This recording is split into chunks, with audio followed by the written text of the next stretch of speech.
You know how sometimes your mind wanders down paths that are, well, particularly interesting? Uh-huh. Well, today, we're not just letting it wander. We're actually taking a guided expedition, Ah, really, thanks to the ultimate guide to sexual fantasy that you shared with us. exactly. Yeah. Think of this not just as like a book report, but more like we're pulling out the core insights. Why do these fantasies exist? What do they tell us? Right. And how they can, enrich our understanding of ourselves and our sexuality. This guide really does cover a remarkable range. It seems like it. From the intensely personal stuff to shared experiences, and even, yeah, some areas that might raise an eyebrow a bit, like fetishes and public play, all based on the guide. Okay, so the sheer scope here is kind of breathtaking. It's not just your run-of-the-mill daydreams we're talking Yeah, about. yeah. It's like a whole internal cinema of erotic possibilities almost. So to get us started, what's maybe one of the most fundamental things the guide helps us understand about sexual fantasy?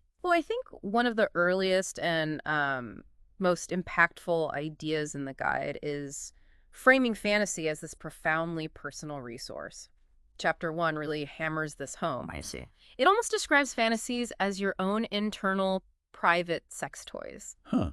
That's such a vivid way to put it. It immediately clicks, you know? Yeah. The idea that you have this built-in mechanism for arousal, for pleasure, entirely within your own mind, it really highlights that empowering aspect of sexual self-reliance, doesn't it? Absolutely. The guide really champions the idea that exploring what ignites your own desire, just in your thoughts, is a cornerstone of understanding your unique sexuality. Okay. It even suggests actively seeking out inspiration, like whether that's imagining yourself in a scene from an adult film or maybe exploring erotica to spark new ideas. That's like curating your own internal erotica library. That's a great way to put it. Yeah. That makes perfect sense. Yeah. Sometimes you need a little nudge, right, to get the imagination going. Totally. And it's not just a solo pursuit either, is Yeah. it? Even if you're in a relationship, the guide points out how fantasy can be this powerful way to, like, inject some new energy. Precisely. Yeah. If things feel a little routine, maybe, fantasy can be that mental sandbox, Yeah. where you can experiment without any real world constraints. Right, no risk. By exploring those what ifs just in your mind, you can often pinpoint unmet desires or patterns of arousal. Oh, okay. And that can then inform your actual sexual experiences, bringing in a sense of novelty, maybe some excitement. And what's fascinating is how the guide then pivots to the power of, well, sharing these inner worlds. Right. It talks about how sometimes just voicing a fantasy can plant that seed in someone else's mind Yeah, and suddenly it becomes this shared landscape. exactly. It even mentions how casually recounting a past sexual encounter can inadvertently spark someone else's fantasy life. Like, whoops. Yeah, it's funny how that works. The guide even suggests that some of these internal scenarios might, if desired and navigated carefully, even become part of your lived experience. Okay, wow. Which naturally leads us to a key distinction the guide draws early on. The difference between fantasies as these mental narratives Like a story. and fetishes, which are more like object-specific arousal triggers. Okay, so a fantasy is like the whole movie playing in your head. The Yep. setting, the plot, the characters. Whereas a fetish is more about that one specific element that just flips the switch for you. Hmm. The guide gives examples like uniforms, certain body parts, or even textures or materials. That's a very clear way to differentiate them, yeah. And what's really valuable, I think, is how the guide normalizes the whole idea of fetishes. That's important. It points out that while some might seem, unusual from the outside, many people experience them in some form, and they represent a perfectly valid facet of individual sexuality. It's about understanding that our attractions can be really diverse and specific. Which is a great reminder. It's easy to categorize fetishes as something like out there or outside the norm. Yeah. But the guide reframes them simply as highly focused sources of arousal. And it offers reassurance, too, that just because you fantasize about something that might seem shocking Mm-hmm. doesn't mean you actually desire that in reality. Your imagination is a safe space, right, Mhm. for exploration without consequence.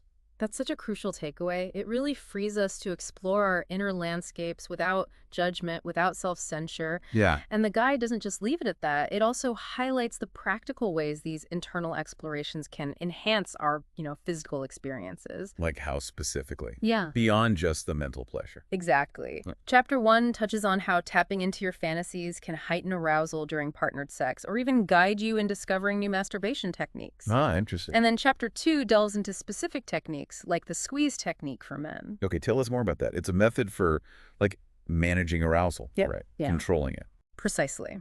As the guide explains it, the squeeze technique involves applying pressure either to the head or the base of the penis when you feel you're nearing climax. Okay.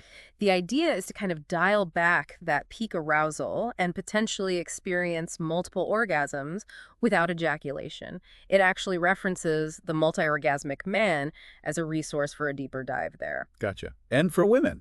Well, for women, the guide is a big advocate for the vibrator. Yes, the trusty vibrator. Can't go wrong. The guide positions it as this fantastic tool for both understanding your own arousal patterns and achieving orgasm, Yeah. especially when you consciously pair it with your fantasies. Exactly. It's like creating this feedback loop, right? Mental and physical stimulation working together. Makes sense. The guide encourages women to experiment with vibrators and then kind of weave those sensations into their solo fantasy sessions for more intense and personalized experience. Nice. And it's not just about individual exploration either. The guide includes this really relatable story about a woman named Leah. Ah, yes, Leah. She was hesitant, wasn't she, to share her primary fantasy with her new boyfriend, Miles, because she was worried about his reaction. Right. I think that resonates with a lot of people, that vulnerability around sharing something so intimate. Absolutely. But what's so insightful about that story is how Miles created this really safe and accepting space, which allowed Leah to eventually open up. That's key. It really underscores the pivotal role of a trust and open communication when it comes to sharing our inner erotic lives with a partner. Definitely. And circling back just quickly to individual exploration, the guide mentions a technique for revisiting recent moments of intense arousal through fantasy. Like mentally replaying a particularly hot encounter or something. Exactly that. The idea is that by focusing on what specifically turned you on most recently in your real life, and then exploring that further in your fantasy, you can potentially reignite that feeling and maybe gain more conscious control over your arousal responses. It's almost like training your body and mind to connect more readily to desire. Okay, so the guide gives us this strong foundation of fantasy as a really personal tool. How does it then move into the realm of, sharing these fantasies with a partner? That feels like a significant step for many people. Oh, it is a significant step, absolutely. And Chapter 3 marks that transition. It emphasizes the potential for building shared fantasy scenarios, not just in your minds, Right. but also exploring the possibility of actually enacting them in reality.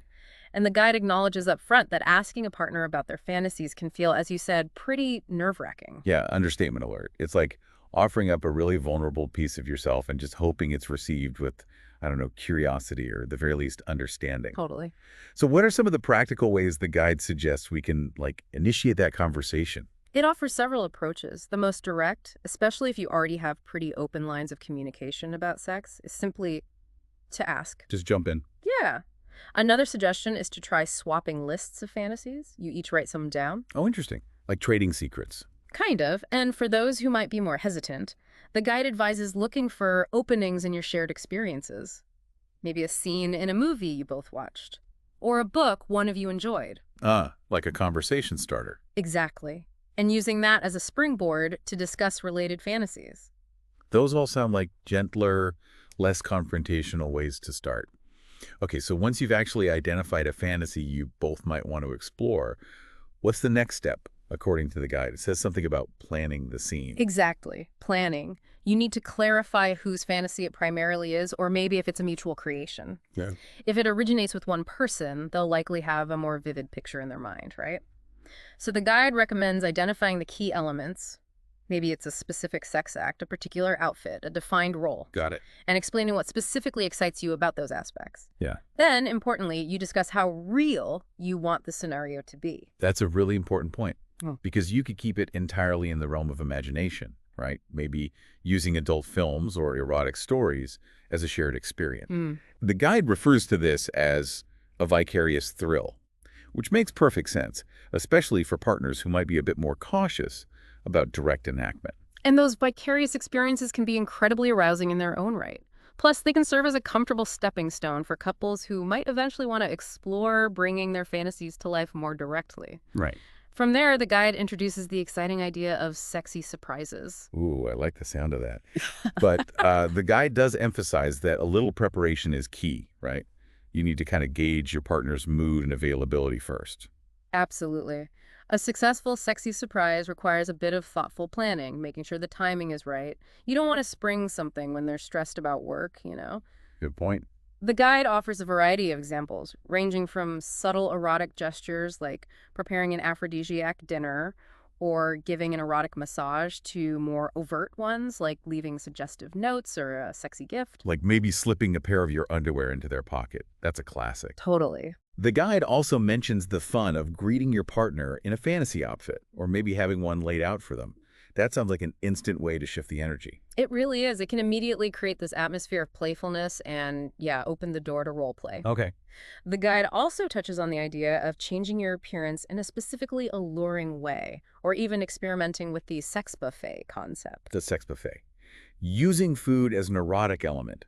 The guide suggests things like drizzling chocolate sauce or honey, very sensual. Hmm. But it also includes a clear and very important hygiene reminder, right, about avoiding sugars internally and never inserting food anally. Safety first. Absolutely crucial, even in the context of fantasy play. And this leads naturally into the broader topic of how to talk to your partner about erotic ideas in general. The guide acknowledges that these conversations can sometimes bring up a mix of emotions, maybe even some resistance. Which is understandable. It can feel quite vulnerable to put your desires out there like that.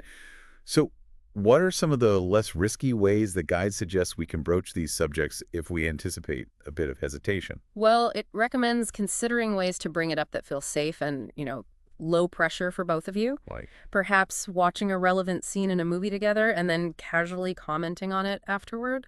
Or waiting for a moment of intimacy, like when you're cuddling, to gently ask about trading fantasy ideas. okay. The guide also suggests simply expressing a desire to share a fantasy without expecting an immediate reaction or response, giving both of you time to process the thought. Those are really considerate approaches. It's all about building that foundation of trust and open dialogue, it seems. Exactly. Now, Chapter 4 delves into the world of role play, which feels like a natural progression from discussing and planning fantasies together. It is. Yeah, the guide stresses the incredible versatility of roleplay and emphasizes that there really are no rigid rules. It's essentially about playing make-believe as adults. You don't need elaborate costumes or perfect acting skills to have a lot of fun with it. Which is a relief for those of us who aren't exactly theater kids. Right. I think some people feel intimidated by the idea of role play, thinking they need to deliver an Oscar-worthy performance or something. Yeah, totally get that. But the guide offers some fantastic examples of common scenarios, from classic tropes like doctors and firemen Uh-huh. to dominance and submission themes, and even the thrill of public role play for that added sense of excitement. Public role play, like how? Well, even subtle forms like pretending to meet your partner as a stranger in a familiar setting, like a bar or cafe, it can inject a real spark. Oh, I see. The guide then provides a surprisingly detailed breakdown of various classic roleplay characters and even offers practical suggestions for costume ideas. This Yeah. section is incredibly resourceful. It really is. I was looking through it. It covers a huge spectrum, from the expected, like boss and secretary, to more unexpected ones like a cat burglar, a rock star, Yeah, even a human dog or pony. this is there. And for many of these, the guide even points to specific websites where you can find appropriate attire, from biker gear to medical scrubs. It's remarkably practical. It's designed to be a real-world resource, for sure. And within the context of roleplay, the guide also addresses gender play, Right. making it clear that engaging in this type of play is just that, a form of play. It doesn't reflect any change in someone's identity or sexual orientation. That's a really important clarification to make. Absolutely. The guide advises approaching the topic with an open mind, just asking your partner what specifically they find arousing about cross-dressing or taking on a different gender presentation in the bedroom. Exactly. Be curious. It gives examples of gender play for both women and men, including the use of strap-ons and even techniques like tucking. Mm-hmm. And it frames gender play not only as a form of exploration, but also sometimes as a playful element within a scenario, perhaps even as a form of punishment, in quotes, or just the thrill of wearing illicit clothing. It really highlights the boundless creativity within roleplay. Okay, so we've explored the personal, the partnered, and the playful aspects of fantasy.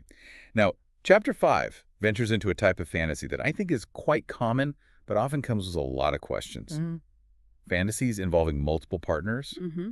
threesomes, foursomes, group dynamics, that sort of thing. Yes, the guide definitely acknowledges the widespread appeal of this type of fantasy. However, it immediately emphasizes the crucial distinction between the fantasy itself Right. and the often complex realities of actually bringing it to life. Jealousy seems like the major hurdle, wouldn't you say? Aside from the obvious need for safer sex practices, of course. Oh, absolutely. Jealousy is huge. The guide really stresses the importance of open and honest pre-discussion and establishing crystal clear boundaries Before anything happens. way before anything happens. Even in very secure relationships, unexpected feelings can definitely arise in multiple partner situations. I bet. So the guide strongly advises couples to thoroughly discuss their desires, their potential concerns, their worries, and their absolute boundaries before ever considering such an experience. Makes sense. It even introduces the concept of using a safe word system, like a green-yellowed light analogy. Oh, like traffic lights. Exactly, just to ensure everyone feels safe and has a clear, unambiguous way to pause or halt the action if needed. No questions asked. That's a really sensible approach, having a clear communication system in place.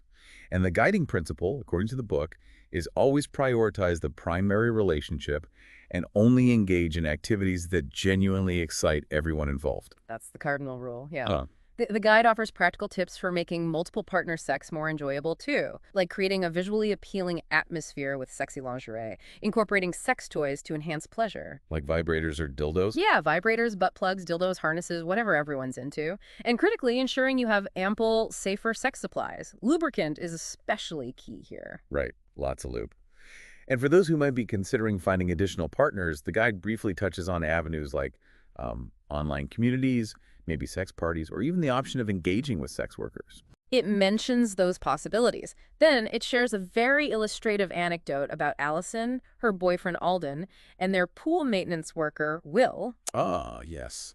That story. which vividly portrays the enactment of a voyeuristic fantasy, but in a way they all apparently agreed on. It's a compelling example of how a fantasy can transition from just imagination into a carefully navigated real-life experience. Definitely.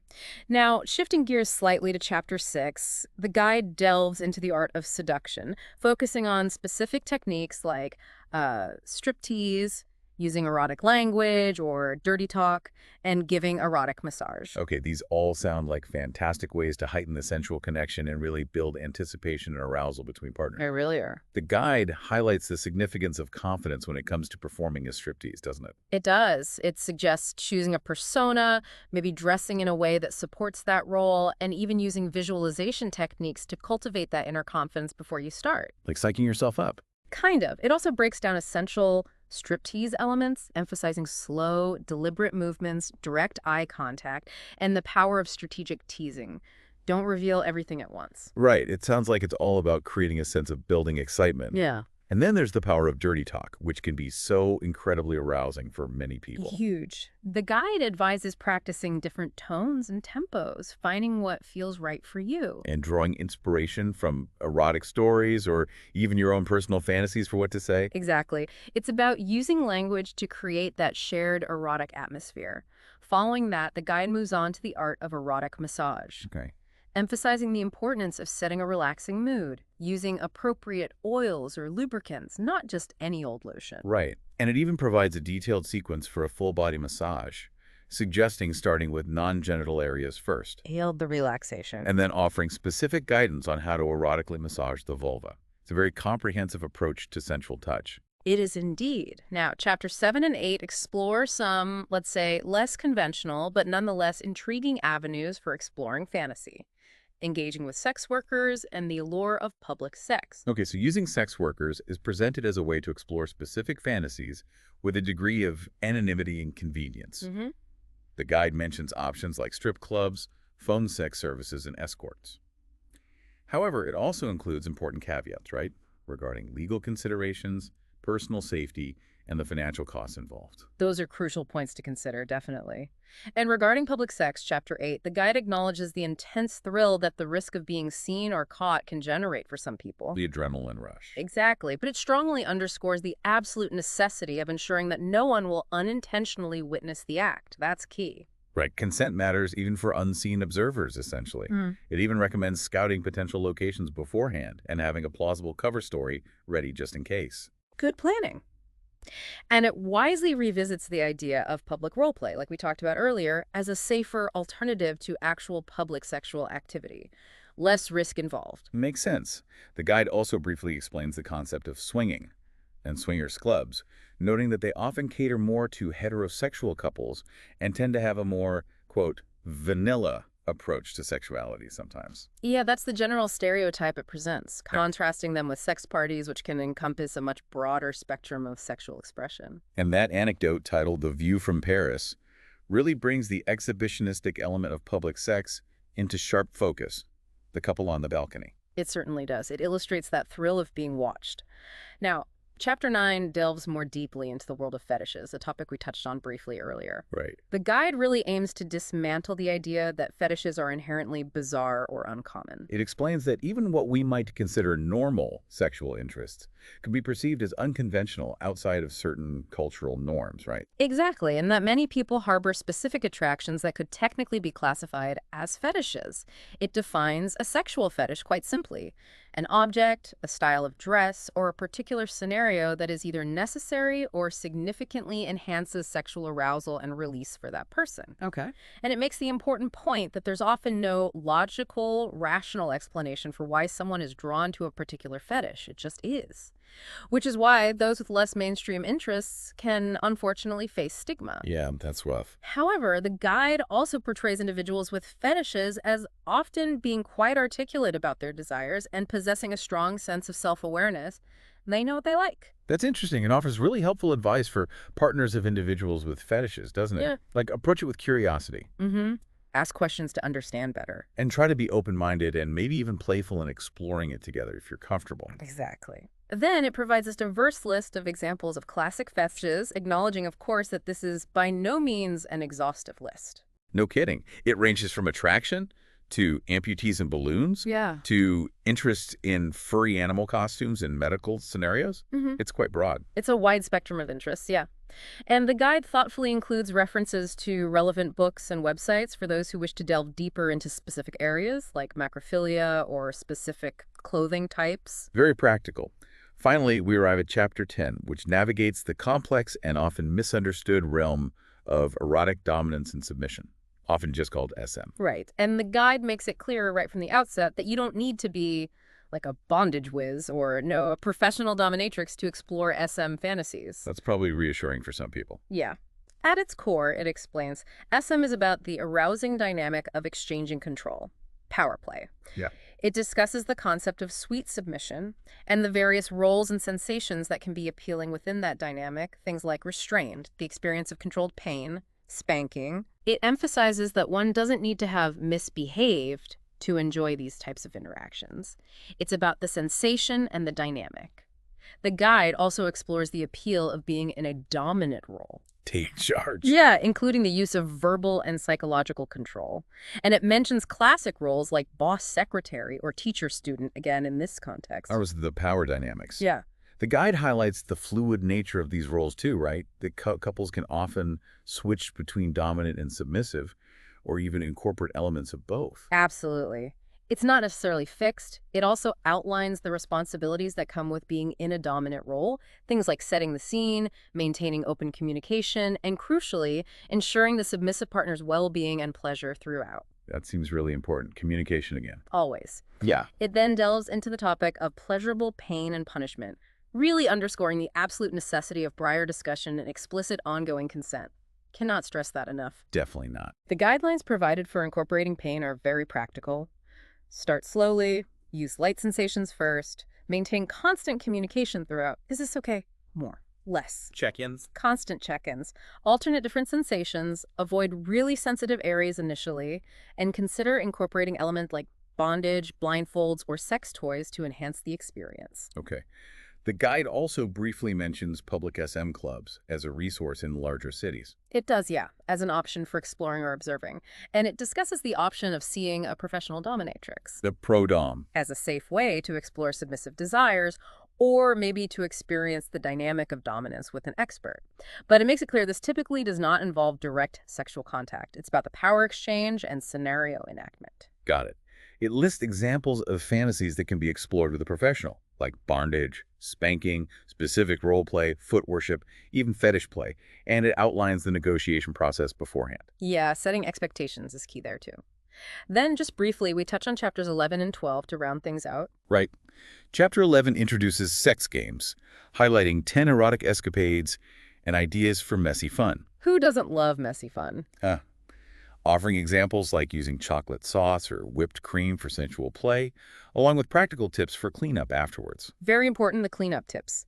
It also touches on creating erotic photos and videos and the realm of cybersex, email, text, chat rooms with a sensible caution about doing that sort of thing on work devices. Good advice.